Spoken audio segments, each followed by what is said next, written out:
What is your strategy for navigating the unknown? In this video, you're going to learn how to effectively navigate the waters of a surprise conversation.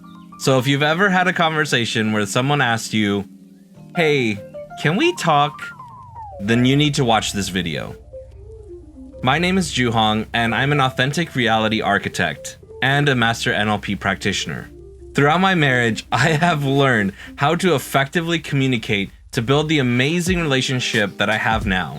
I used my wife to practice a lot of my communication skills because working on a relationship requires quite a lot of communication, and everything that I was learning from all of the books that I was reading, it was very easy to find opportunities to practice. And I used to just listen for why she was wrong and actively listen for what she got wrong. Eventually, I read an amazing book that just taught me how to take a moment and pause, focus on her, and then decide how I was going to make things better, and then also making sure that I asked her for what she could do to set me up for success moving forward. And while my relationship is my example, this can apply to any relationship that you have, whether it's for work, for school, for your relationship, it doesn't matter. These are basic communication skills. So let's start from the darkness and unthink about it. So you're just having a nice day, relaxing, you come home or you get into work or whatever the case is. And as you're just having a good day, someone asks you, "Hey, can we talk real quick?" Ugh! Oh God, what's gonna happen? I don't know. Take a pause. I like to personally take deep breaths because that really helps calm down my nervous system. And what you can do is also, if you're not ready to have the conversation, you could always just say, "Ooh, not right now, unfortunately, but maybe we can talk later." And that can give you a little bit of time to kind of think, maybe do a little bit of preparation, but you don't want to do too much because you don't know what they're going to want to talk about. It could be something totally fine, nothing crazy. Usually it's not, but it could be, right? And what you want to make sure is that you're not putting this off until an indefinite time. You want to make sure that whatever it is, just handle it. You just want to just jump in, take care of it, especially if you're already in a state that's kind of calm, because what you want to avoid is that you get into this conversation and you're already in a moment where you're just like heated and you're ready to go. Probably not the best time to have this conversation. So if you need to, pause on the conversation, give yourself time to reset, refocus, and then come back to it. So now that the conversation has started, what you're going to do is listen. That's literally it. That's all you have to do. Just listen. But the way that you listen is what's going to really be important. Because now that you've jumped into this conversation, usually what people will do is they'll go, "All right, let me figure out how this person messed up. Let me see what they have wrong," just like I used to do in my relationship. And what you're actually going to do is, right before the person starts talking, you want to set your intention for the outcome of the conversation, right? So if your outcome is, I want to support this person, I want to hear this person out, I want to understand this person, whatever it is, set that intention now. And then when we talk about active listening or listening to understand, some questions that you could ask yourself is, what is this person feeling right now? What did I do that caused this thing to happen, or for this person to feel these things? And while they're talking, if you are listening for certain things, the things you're listening for are things that you can actually take action on. So if they mention something and you go, "Oh, you know what? I can do something that'll make that situation better in the future." One way of framing the way that you're listening to someone is, obviously they're talking about you, right? This is what this whole video is about. Maybe thinking of it like as if they were venting to you about someone else that they knew. And then how would you handle that conversation actually? What questions would you be asking yourself when it's not actually about you? What kinds of things would you want to know about the story? So that way you get a full picture of what exactly is going on. If you do any talking while that person is telling their story and filling you in on all the details, really the only time you should ever talk is when you're asking questions to get clarification on things. Oh, hey, just real quick. So when you said this, is this what you meant? Am I getting this right? We call this getting a receipt. And it's just making sure that you're reading back to the other person. Okay, so these are the things that I think you're saying, and I believe this is how maybe I have hurt you, or is this really what the focus is of this conversation? Just so that way I can understand it better. You have to be careful with this, because in the wrong tone, this can come off as very aggressive. And remember, whatever your intention is, you want to make sure that your behaviors, your tone, your words, your body language all reflects that. Your intentions don't matter. Remember this. Anyone could have positive intentions. It's how you affected that other person that really matters.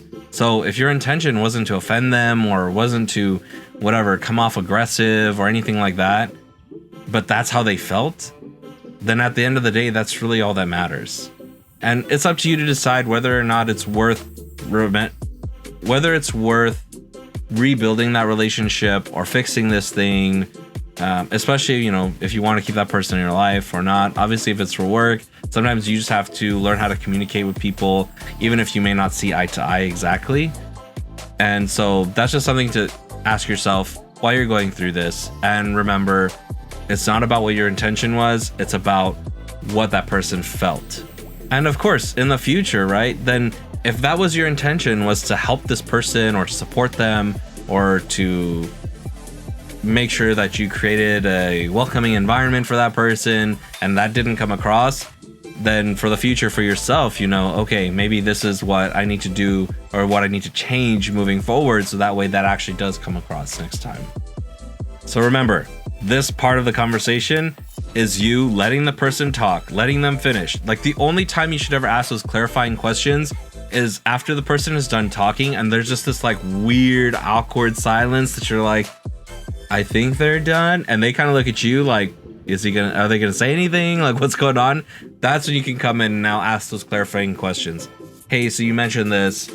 Can I just get clarification? I think this is what you're saying. Is that true? Cool, great, perfect. And then moving on.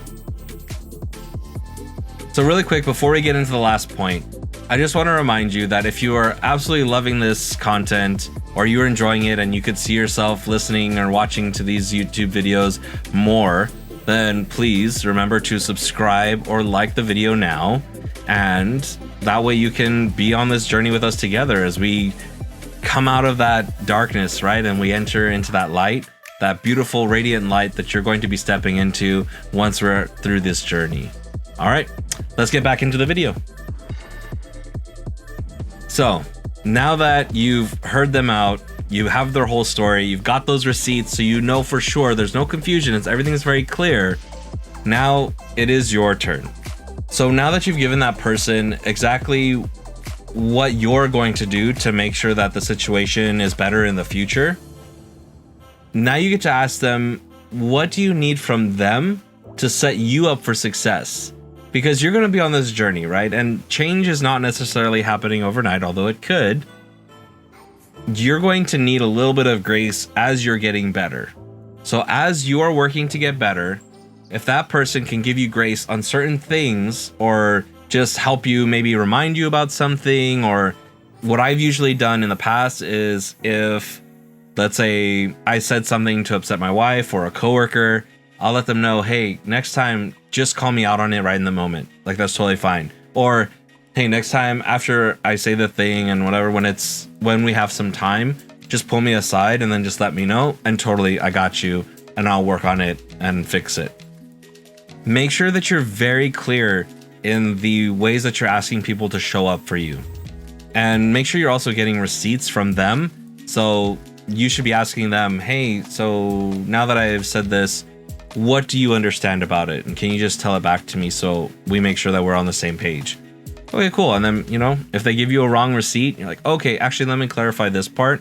Or what part of anything did you not understand? And I can help kind of clarify that part. And again, communication is a two-way street, right? So now that you've let them have their piece, they should let you have your piece as well.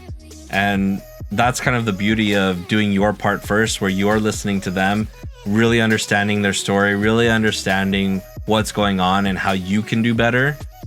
Now they need to do that for you.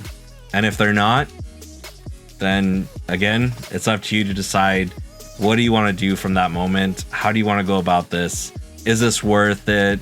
Maybe it's not. That's for you to decide. Ultimately, remember that the meaning of communication is the result you get.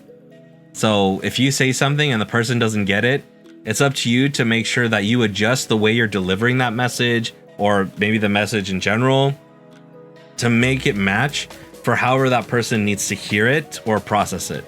So just make sure you're always being flexible and adaptable in how you're trying to get essentially what you want out of the conversation. All right, well, if you enjoyed this video, then please check out this other video as you continue your journey onto getting out of the darkness.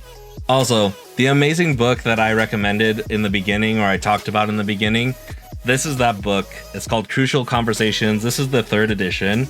And this book goes in super detail about how to actually have these conversations. And I would highly recommend it, because even though I'm giving you a glimpse into it, what you're going to get out of this book could be very different from what I got out of it. So make sure you check this out. I'll put a link in the description below so that you can get this book. Also, that book might have saved my marriage. Just saying. So as always, thank you for watching. I'll see you in the next video, and make sure that you stay excellent.